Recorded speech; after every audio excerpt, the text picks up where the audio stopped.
নমস্কার বন্ধুরা, সায়ন্তনীর সাতছাত্র চ্যানেলে সকলকে জানাই আন্তরিক ভালোবাসা। নতুন বছরে আমরা পা রেখেছি। 2026 প্রত্যেকের জন্য শুভ বার্তা নিয়ে আসুক, এই কামনা করেই আজকের ভিডিও শুরু করছি। আজকের ভিডিওটা যাদের উদ্দেশ্যে হতে চলেছে, সবার আগে তাদের পরিচয়টা দেওয়া অত্যন্ত জরুরি। তাই চলুন সবার আগে তাদের সঙ্গে পরিচয় করে নিই। স্ক্রিনে যার ছবি আপনারা দেখতে পাচ্ছেন, ইনি হলেন দেবলীনা নন্দী, যিনি পেশায় একজন গায়িকা। এবার স্ক্রিনে যাকে দেখতে পাচ্ছেন, ইনি হলেন প্রবাহ নন্দী, যিনি পেশায় একজন পাইলট। দেবলীনা নন্দী এবং প্রবাহ নন্দীর সম্পর্ক হলো স্বামী স্ত্রী। সোশ্যাল মিডিয়াতে এখন চর্চার ঊর্ধ্বে রয়েছে দেবলীনা নন্দী এবং প্রবাহ নন্দীর সম্পর্ক। কিন্তু তাদের সম্পর্ক নিয়ে কেন এত চর্চা, আসুন আজ সেটাই জেনে নেব। দেবলীনা নন্দী যেমন একজন সিঙ্গার, তার পাশাপাশি তিনি একজন ব্লগারও বটে। তিনি এবং তার হাজবেন্ড মিলে ফেসবুকে ব্লগ তৈরি করতেন, যে ব্লগের মধ্যে থেকে তাদের সাংসারিক জীবন, পরিবার, তাদের সচ্ছলতা, তাদের ভালো থাকাগুলোই কিন্তু উঠে এসেছে বারবার। কিন্তু রাতারাতি কি এমন ঘটলো যার জন্য তাদের সম্পর্কের মধ্যে ছিদ ধরে গেল? দেবলীনা চূড়ান্ত সিদ্ধান্ত নেবার আগে একটা লাইভ ভিডিও করে বিগত 1.5 বছরে পারিবারিক অশান্তির জেরে তাকে কি কি ভোগ করতে হয়েছে এবং কেন সে আজ এই সিদ্ধান্ত নিতে চলেছে বিস্তারিত জানিয়ে সোশ্যাল মিডিয়াতে একটা ভিডিও পোস্ট করে। তার কয়েক ঘন্টার মধ্যেই জানা যায় দেবলীনা হাসপাতালে মৃত্যুর সঙ্গে লড়াই করছে। 78টা ঘুমের ওষুধ খেয়ে সে নিজেকে শেষ করে দিতে চেয়েছে। তবে নিশ্চিন্তের বিষয় এটাই, সময় মতো ট্রিটমেন্ট হওয়াতে দেবলীনা বর্তমানে বিপদমুক্ত। তখনও দেবলীনা হাসপাতালের বেডে শুয়ে ক্লান্ত। ঠিক সেই মুহূর্তে তারই বন্ধুবান্ধব তাকে নিয়ে একটা ব্লগ ভিডিও তৈরি করলো, যেখানে সে ঠিক কিভাবে এই ঘটনা ঘটিয়েছে তারই বয়ান দিল। হয়তো এই পর্যন্ত যা যা ঘটেছে সেটা শোনার পর অনেকেই ভাবছেন সত্যি কি এমনটা ঘটেছে, নাকি এটাও একটা ব্লগের পার্ট। কারণ যে মেয়েটি এতদিন ব্লগের মাধ্যমে তার সংসারের প্রত্যেকটা বিষয় খুঁটিনাটি তুলে ধরেছে এবং নিজে কতটা সুখী সেটা মানুষকে বোঝানোর চেষ্টা করেছে, সে হঠাৎ করে দুঃখী হয়ে গেল। হঠাৎ করে সে ভালো আছি থেকে ভালো নেইতে চলে গেল। হঠাৎ করেই সে ঘুমের ওষুধ খেয়ে নিল। আবার হঠাৎ করেই হাসপাতালের বেডে বসে ব্লগ ভিডিও বানিয়ে বয়ান দিল কিভাবে সে এই ঘটনা ঘটিয়েছে। অবাক করা বিষয় যে আসল সত্যিটা কি। মানুষ সবসময় নিজেকে ভালো দেখাতে ব্যস্ত, কিন্তু তার ভেতরে কি চলছে না চলছে সত্যি সেটা প্রকাশ্যে আনতে মানুষ বড্ড লজ্জা পায়, বলতে পারেন মানুষ ভয় পায়। যদিও প্রবাহ মানে দেবলীনার স্বামী কিংবা তার পরিবারকে একবারের জন্য ক্যামেরার সামনে কিংবা প্রকাশ্যে এসে এই বিষয়ে কোনো কথা বলতে এখনো পর্যন্ত দেখা যায়। বলতে পারেন একতরফা কথা শোনার থেকেই এই এতগুলো ঘটনা সৃষ্টি। এবার আপনাদের বলি দেবলীনার সঙ্গে তার স্বামী প্রবাহর গণ্ডগোলটা কি নিয়েছিল। যতটা শুনেছি দেবলীনার মাকে নাকি দেখতে ভালো না, সেই কারণে দেবলীনা আর দেবলীনার হাজব্যান্ডের মধ্যে চরম অশান্তি হতো। দেবলীনা যদি কোথাও প্রোগ্রামে যেত, মানে গান গাওয়ার সূত্রে, সেখানে তার মা গেলে তার হাজব্যান্ড পছন্দ করতো না, মানে দেবলীনার স্বামী পছন্দ করতো না। তার মায়ের সঙ্গে ছবি তোলা পছন্দ করতো না এবং তার মার সঙ্গে দেবলীনার সম্পর্ক রাখুক এটাও নাকি প্রবাহ মোটেও পছন্দ করতো না। দেবলীনার মায়ের বয়ানে উঠে এসেছে প্রবাহ দেবলীনাকে মানসিক এবং শারীরিকভাবেও নির্যাতন করত। তিনি সবটাই জানতেন, শুধুমাত্র মেয়ে সংসার করতে চায় বা সংসারের প্রতি তার অত্যন্ত ভালোবাসা, এই দিকটা দেখার পর তিনি সব জেনে শুনে সব অপমান সহ্য করেও চুপ থাকতেন। এদিকে দেবলীনার বন্ধু সায়ককে নিয়ে নানা রকম প্রশ্ন উঠেছে দেবলীনার ঘটনাকে কেন্দ্র করে। বলতে পারেন দেবলীনার ব্যক্তিগত জীবনের মধ্যে তৃতীয় ব্যক্তি হিসেবে জড়িয়ে পড়েছে সায়ক। এই পুরো ঘটনাটা প্রথম থেকে শেষ অবধি জানার পর কোথায় কোথায় আমার ঠিক সন্দেহের জায়গা তৈরি হয়েছে সেটাই আপনাদের সঙ্গে শেয়ার করব। সর্বপ্রথম বলি, যা যা ঘটনা আপনারা শুনলেন সেই ঘটনাটা আমিও যখন শুনেছি পরপর সাজাতে গিয়ে এই ঘটনাটাকে আমি সত্যি গোছাতে পারিনি। খুব স্বাভাবিক প্রশ্নগুলো যেন এখানে একটা অস্বাভাবিক জায়গা তৈরি করেছে। নাম্বার 1, দেবলীনা এবং প্রবাহ একে অপরের সঙ্গে কিন্তু সম্বন্ধ করে বিয়ে নয়, ভালোবাসার সূত্রেই তাদের বিবাহ সম্পূর্ণ হয়েছে 2024 সালে। আজ থেকে বলতে পারেন 1 কি 1.5 বছর আগে। তার মানে ধরে নেওয়াই যায় তাদের মধ্যে যখন ভালোবাসার সম্পর্ক ছিল, তাহলে একে অপরের ভালো দিক এবং খারাপ দিকগুলো তারা উভয়েই জানে। তাহলে সেই দিক থেকে বিচার করলে দেবলীনার মাকে নিয়ে আজ প্রবাহ কেন প্রশ্ন তুলছে। ভিডিও শুরুতেই আপনাদের বলেছি প্রবাহ পেশায় একজন পাইলট, মানে প্রবাহ একজন শিক্ষিত ছেলে। এবং দেবলীনা যতবার তার শ্বশুরবাড়ির লোকজনকে তার ব্লগ ভিডিওতে এনেছে, তাদের দেখে কিন্তু আমার বা আপনার, মানে আপনারা যারা তার ব্লগ ভিডিও দেখতেন নিয়মিত, নিশ্চয়ই মনে হয়েছে যে তার শ্বশুরবাড়ির লোকজন যথেষ্ট সম্ভ্রান্ত পরিবারের এবং শিক্ষিত। কোনো শিক্ষিত পরিবার থেকে মেয়ের মাকে দেখতে কেমন, এটাও কি প্রশ্ন হতে পারে?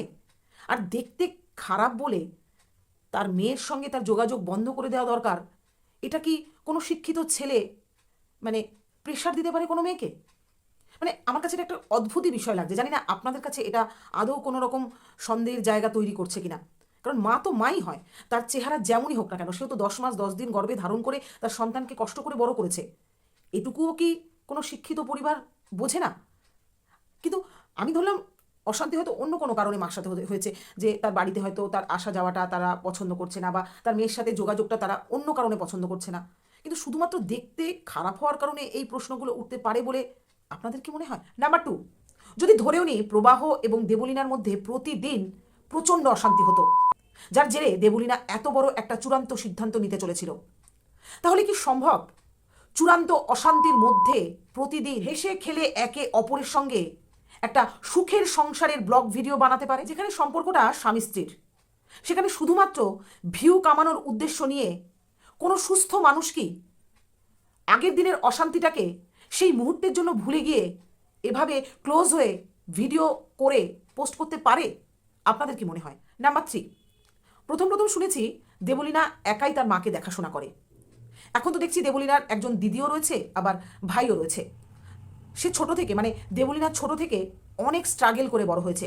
মানে এমনও দিন গেছে তাদের যে ম্যাগি সেদ্ধ করে ম্যাগির জলটা দেবলীনা খেয়েছে আর ম্যাগিটা তার ভাইকে খাইয়েছে। দেবলীনার বাবা যখন অসুস্থ হয়ে পড়ে, তাদের সংসারে আরও আর্থিক সংকট তৈরি হয় এবং সেই হালটা ধরেছিল দেবলীনা। তাহলে ধরে নেওয়াই যায় দেবলীনা খুব ছোট থেকেই স্ট্রাগেল কি জিনিস শিখে বড় হয়েছে। যে ব্যক্তি স্ট্রাগেলের সঙ্গে বড় হয়, তার কাছে তো জীবনের অর্থটা একটু আলাদা। কারণ তারা জানে লড়াই করে জীবনে বাঁচতে হয়, কখনোই মৃত্যু তার পথ হতে পারে না। যে মেয়েটি এত ভালো গান করে, তাকেও তো কোথাও না কোথাও একটা লড়াই করে জায়গাটা তৈরি করতে হয়েছে, কিংবা আর্থিক দিক থেকেও তাকে অনেকটা লড়াই করতে হয়েছে। আর্থিকের সঙ্গে কিন্তু মানসিক দিকটাও জড়িয়ে থাকে। ধরে নেওয়াই যায় দেবলীনা ছোট থেকেই সব দিক সামলিয়ে বড় হয়েছে। তাহলে সে এতটাই কি দুর্বল চিত্তের মেয়ে হতে পারে যে মাত্র 1.5 বছরে এত বড় একটা সিদ্ধান্ত সে নিয়ে ফেলতে পারে? যদি এমনটাও ধরে নিই, হয়তো আর পারছিল না স্ট্রাগেলের পর স্ট্রাগেল করতে, সেই কারণেই হয়তো এত বড় সিদ্ধান্তটা নিয়ে ফেলেছিল সহ্য করতে না পেরে। কিন্তু প্রশ্ন এখানেও থেকে যায়, দেবলীনা যা সহ্য করছিল, আমাদের রাজ্যে বলুন কিংবা আমাদের দেশে বলুন কিংবা আমাদের সমাজে বলুন, প্রায় 90% ঘরে কিন্তু এই ধরনের সমস্যা রয়েছে। বরং আর্থিক দিক দুর্বল হওয়ার কারণে অনেক মেয়ে সেখান থেকে বেরিয়ে আসার সিদ্ধান্ত নিতে পারে না। যারা জীবনে স্ট্রাগল করেছে তারা জানে যে জীবন মানে হেরে যাওয়া নয়, জীবন মানে হাজারো লড়াইয়ের মধ্যে থেকে নিজেরটুকু বুঝে নেওয়া এবং নিজের জায়গাটাকে তৈরি করা। যদিও আর্থিক সমস্যা কিন্তু অনেক সময় মানুষকে ক্ষতবিক্ষত করে দেয়, সেদিক থেকে বিচার করলেও কিন্তু দেবলীনা আর্থিক দিক থেকে বর্তমানে যথেষ্ট উন্নত। আমরাও ভিডিও করি, জীবনের সত্যতা আমরাও প্রকাশ্যে আনার চেষ্টা করি, কিন্তু তারও একটা লিমিট থাকে। এমন কিছু আমরা সোশ্যাল মিডিয়াতে পোস্ট করতে পারি না যেটা ফিডব্যাক হয়ে আমাদের উপরেই আঘাত আসে, যেটা সামলাতে হয়তো আমাদের আরও বেশি শক্তির প্রয়োজন হয়। ঠিক সেই কারণে আমাদের উচিত একটা লিমিট পর্যন্ত মানুষের সামনে প্রকাশ্যে আনা নিজের ব্যক্তিগত জীবন। যখন সেই ব্যক্তিগত জীবন খোলামেলা হয়ে পড়ে, তখন কিন্তু তার মধ্যে আর কোনো কিছুই নিজের বলে থাকে না। একজন শিক্ষিতা বুদ্ধিমতী হওয়া সত্ত্বেও এই ছোট ছোট ক্যালকুলেশনগুলো তিনি না করে কেন এত বড় একটা সিদ্ধান্ত নিলেন? তাহলে কি তার এই সিদ্ধান্তের পেছনে অন্য কোনো কারণ আছে? যদি এমনটাও ধরে নিই যে দেবলীনা আত্মহত্যার চেষ্টা করেছে মৃত্যুর জন্য নয়, শুধুমাত্র তার স্বামীকে ভয় দেখিয়ে এবং তাকে জব্দ করার জন্য, তাতে করে হয়তো তার স্বামী আর তার সাথে খারাপ ব্যবহার করবে না, তাকে আঁকড়ে ধরবে। কিন্তু দেবলীনা তো 15-16 বছরের কোনো ছোট্ট মেয়ে নয়। সে তো এটুকু বোঝে যে জোর করে কারো ভালোবাসা কখনোই পাওয়া যায় না, নয় যেটা হয় না 90তেও সেটা সম্ভব নয়। তাহলে দেবলীনা কেনই বা এই ধরনের বোকামির পথ বেছে নেবে? সে যদি সত্যি অত্যাচারিত হতো, মানসিকভাবে বিধ্বস্ত হতো তার শ্বশুরবাড়ির কারণে, তাহলে কেন সে আইনের দ্বারস্থ হলো না? দেবলীনা চূড়ান্ত সিদ্ধান্ত নেওয়ার আগে সমাজ মাধ্যমে যে কথাগুলো প্রকাশ্যে এনেছে, সেই কথাগুলো শোনার পর আমার বা আপনাদের কারো কি মনে হয়েছে যে এগুলো কোনো নতুন কথা? নিশ্চয়ই নয়। আজ দেবলীনা একজন ব্লগার কিংবা একজন সিঙ্গার বলে হয়তো এই বিষয়টা এত দ্রুত প্রচার হচ্ছে, কিন্তু এই ঘটনা প্রায় প্রত্যেক ঘরে রয়েছে। কেউ কি আমরা জানতে পারছি? নাম্বার 4, আপনারা হয়তো ভাবছেন একটা মানুষ তার পারিবারিক অশান্তি সহ্য করতে না পেরে চূড়ান্ত সিদ্ধান্ত নেওয়ার পথে এগিয়েছে। এটা জানার পরও আমি তাকে নিয়ে সন্দেহ প্রকাশ করছি। হ্যাঁ বন্ধুরা, আমি সন্দেহ প্রকাশ করছি, তাকে আঘাত করবার জন্য নয়। যে প্রশ্নগুলো আমার মনে তৈরি হয়েছে সেগুলো আপনাদের সঙ্গে শেয়ার করবার জন্য। তাই হয়তো শুনতে একটু রূঢ় লাগছে, কিন্তু ভেবে দেখুন তো, আমি যে প্রশ্নগুলো আপনাদের সামনে তুলছি একটাও যুক্তিহীন বলে আপনাদের মনে হচ্ছে? আপনারাই বলুন। একজন মানুষ ৭৪টা ঘুমের ওষুধ খেয়েছে, সে কার প্রেসক্রিপশন নিয়ে এতগুলো ওষুধ জোগাড় করলো? যদি বলেন প্রতিদিন একটা একটা করে হয়তো জোগাড় করেছে, তাতেও তো প্রতিদিন ওই প্রেসক্রিপশনের প্রয়োজন হয়েছে।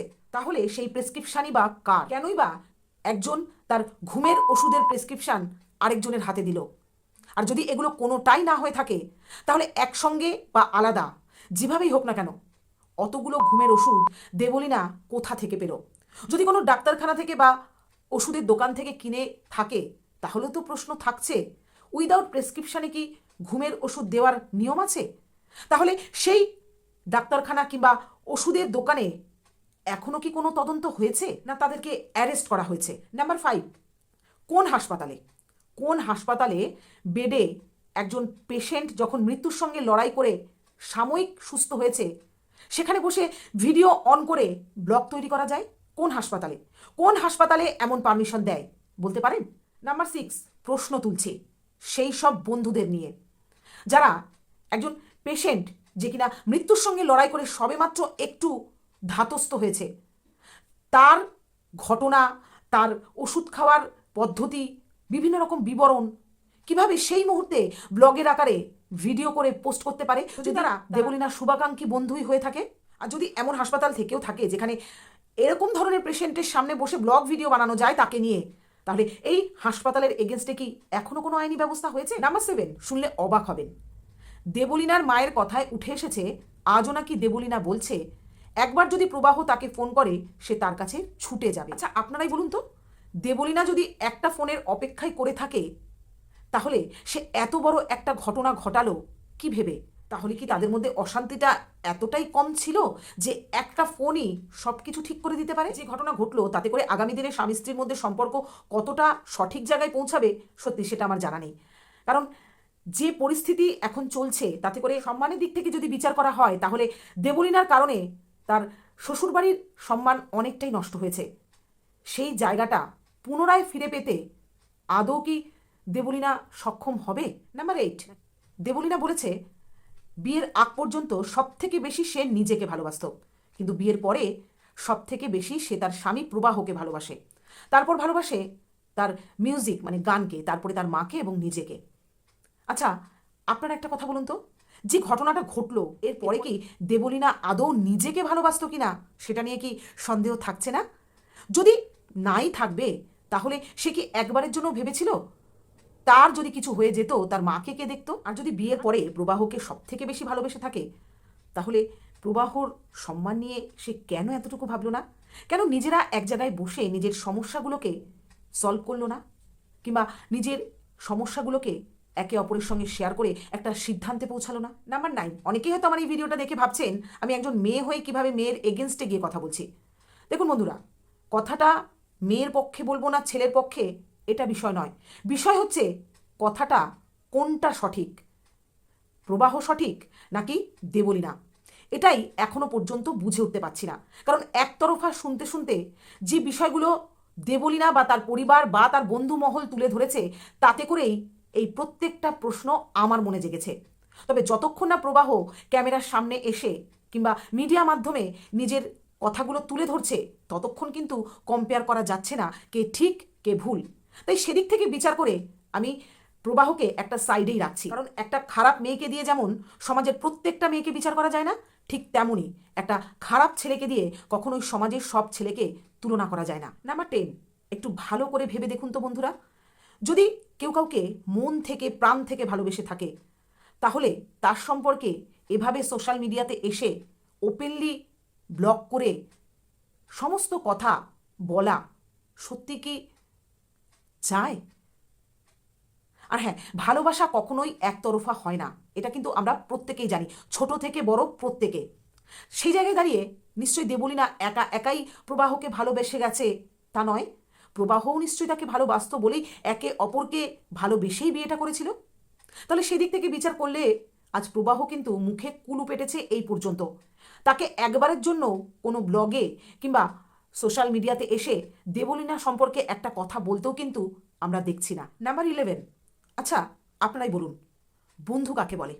যারা একে অপরের সুখে দুঃখে পাশে থাকে, কিন্তু একে অপরের ঘর ভাঙার পেছনেও কারণ হয়ে দাঁড়াতে পারে এমন ব্যক্তিকেও কি বন্ধু বলা যায়? নাহলে আপনারা বলুন, যে বন্ধুরা আজ দেবলীনার পাশে চারিদিকটা ঘিরে দাঁড়িয়ে আছে, তাদের কর্তব্যটা কি? হতেই পারে স্বামী স্ত্রীর মধ্যে একটা অশান্তি হয়েছে, হয়তো চরম অশান্তি হয়েছে, নিশ্চয়ই তাদেরকে বুঝিয়ে একটা জায়গায় আনা, নাকি ব্লক করে তার স্বামী সম্পর্কে কুচ্ছা রটানো তার বন্ধুদের একান্ত দায়িত্বের মধ্যে পড়ে। নাম্বার 12, সায়ক নামে যে ব্যক্তি দেবলীনার বন্ধু হিসেবে সকলের সঙ্গে পরিচিত, সে ছেলে না মেয়ে না থার্ড জেন্ডার সেটা আমি জানি না। যদি মেয়ে হয়ে থাকে তাহলে তো কোনো প্রশ্নই নেই, যদি ছেলে হয়ে থাকে তাহলে কোনো স্বামী কি তার স্ত্রীকে অন্য কোনো ছেলের সাথে এতটা ক্লোজ হতে পছন্দ করবে? এতটা ক্লোজ মিন্স আমি এটা বলতে চাইছি যে ওদের মধ্যে কোনো খারাপ সম্পর্ক সেটা না, মানে অতিরিক্ত বন্ধুত্বের জেরে একে অপরকে নিয়ে এত গল্পগুজব কোনো স্বামী কি পছন্দ করবে? নিশ্চয়ই নয়। যেমন একজন স্বামী পছন্দ করবে না, ঠিক তেমনই একজন মেয়েও কিন্তু সেটা মেনে নিতে পারবে না। সেদিক থেকে দাঁড়িয়ে যদি এটা বলা হয় যে প্রবাহ সন্দেহজনিত কারণে দেবলীনার সঙ্গে অশান্তি করত, সেটাও কি ভুল কিছু হবে? প্রবাহ কেন ক্যামেরার সামনে আসছে না? সত্যি কি সে তার ওয়াইফকে ভালোবাসে বলে তার সম্পর্কে কিছু বলতে চাইছে না? নাকি সে সত্যি এই ঘটনাগুলো ঘটিয়েছে বলেই লজ্জায় ক্যামেরার সামনে আসতে পারছে না? নাকি কারণ অন্য? প্রবাহর হয়তো এমন কোনো শারীরিক সমস্যা আছে যেটা দেবলীনা প্রকাশ্যে আনতে পারছে না, যেই কারণের জেরেই হয়তো এত বড় একটা সিদ্ধান্ত দেবলীনা নিতে চলেছিল। কিংবা প্রবাহর কি অন্য কোনো এক্সট্রা অ্যাফেয়ার রয়েছে, যেই কারণে দেবলীনা নিজেকে অপমানিত বোধ করে এত বড় সিদ্ধান্তে এগিয়ে গেল? ঠিক কারণটা কি? তবে হ্যাঁ, প্রবাহ যদি মুখ না খোলে সন্দেহ থেকেই যাচ্ছে। তবে যেতে যেতে এই ধরনের ঘটনাগুলোকে দেখার পর একটা কথা না বললেই নয়, বর্তমানে মানুষের সম্পর্কটাও যেন একটা ভিউজের উপর দাঁড়িয়ে আছে। অনেক ক্ষেত্রেই দেখা যায় যে ছোট ছোট স্বামী স্ত্রীর ব্লগে প্রথম কদিন বেশ ভালো কাটাচ্ছে, তারপর ধীরে ধীরে তাদের অশান্তিগুলো নিয়েও ব্লগ তৈরি হচ্ছে। তাদের ঘরে যে ছোট ছোট ছেলেমেয়েরা আছে তারাও সেগুলো নিত্যদিন দেখে বড় হচ্ছে। কি চাইছে তারা? শুধুই টাকা? ব্যক্তিগত জীবনের সম্মান কি তাদের কাছে এতটুকু ম্যাটার করে না? জানি না। তবে সমাজের পরিস্থিতি দিনে দিনে অনেকটাই যে গম্ভীর হয়ে যাচ্ছে, মানুষের বাইরে আর ভেতরের মধ্যে ফারাকটা যে অনেকটাই তৈরি হয়ে যাচ্ছে, সেটা বুঝতে আমাদের কারোরই হয়তো অসুবিধা হচ্ছে না। তবে বারবার একটা কথাই বলবো, চূড়ান্ত সিদ্ধান্ত নেওয়ার আগে নিজের জীবনের মূল্য দিতে শিখুন। জীবনকে শেষ করে দেওয়াই জীবনের উদ্দেশ্য নয়, বরং লড়াই করে বেঁচে থেকে মানুষের কাছে একটা উদাহরণ হয়ে থাকাই হয়তো প্রকৃত মানুষের কাজ। আজ এই পর্যন্ত। ভালো থাকুন সকলে, এবং অবশ্যই জানাবেন আজকের ভিডিওর প্রত্যেকটা কারণগুলো আপনাদের কাছে কতটা সঠিক বলে মনে হয়েছে। নমস্কার।